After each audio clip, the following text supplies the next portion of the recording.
Hello again everyone, welcome to this Empire Gaming review. I am your tech and gaming guy Dave, and this week we're bringing you a classic, remastered for PS4 and PS4 Pro with Shadow of the Colossus. We have played this game on the PS4 Pro on a 1080p TV, and all footage has been captured under the performance graphics preset of this game.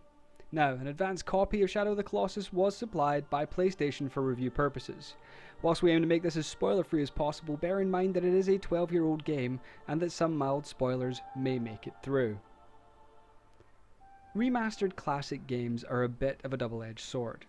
They offer a highly tempting lure for a publisher. After all, the game being released was probably a huge success when it came out, so why shouldn't that be repeated? But there is also a danger in that depending on the game and how influential it was from its time, other games have evolved beyond it and what it offered at the time that it was released.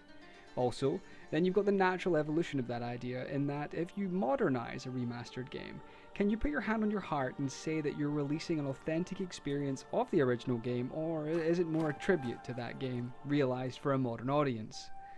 All of this was buzzing through my mind as I fired up the disc for Shadow of the Colossus, Sony Japan and Bluepoint Games' collaborative remaster of one of the PlayStation 2's most celebrated and influential titles, and if I'm honest, one that I never played back when it first came out in 2005 and 2006.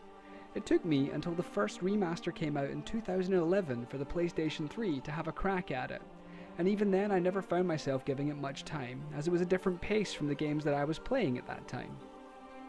In a way, it makes my review much simpler. Without the baggage of legacy hanging over it, I believe that I can enjoy this game for what it is. The game opens with the main character, Wander, heading into a place known as the Forbidden Valley. Here he is tasked with eliminating 15 Colossi who are dotted throughout the expansive play area, in order to return a girl named Mono to life. He struck this bargain with an entity named Dorman, who wants these Colossi eliminated without giving reasons. Wander is joined by his faithful steed, Agro, and that's about it as far as the story setup goes. You have to track down and eliminate the Colossi in order, and there are 15 in all, and each one presents a greater challenge than the last.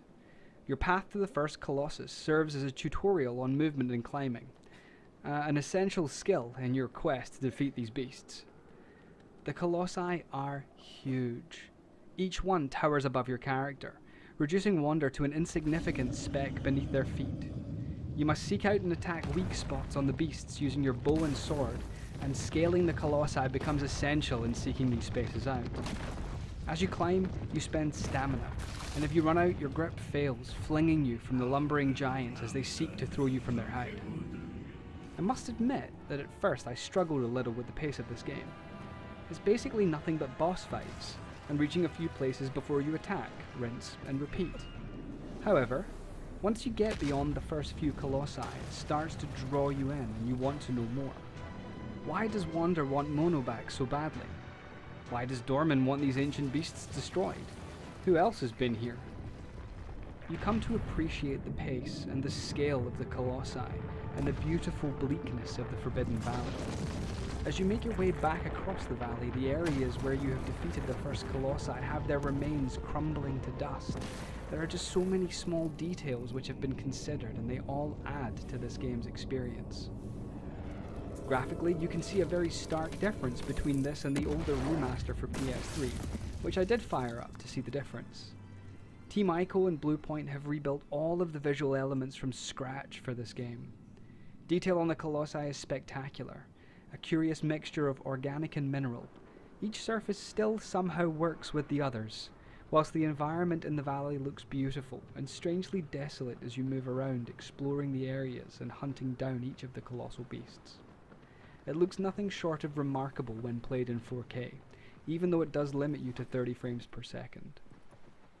Sound and music remain true to the original, as do the mechanics and pace of the game. Control schemes have been updated, but can be switched back to the original game's layout if desired. Ultimately, I am left in no doubt that Bluepoint have reverently created a true remaster of this classic. If you have the PS4, and like me, never played the original game, it is an experience unlike most others available on the console. When this game was originally released, it was often used as an argument to support games being a form of art, because the experience that it offers changes you by the end of it.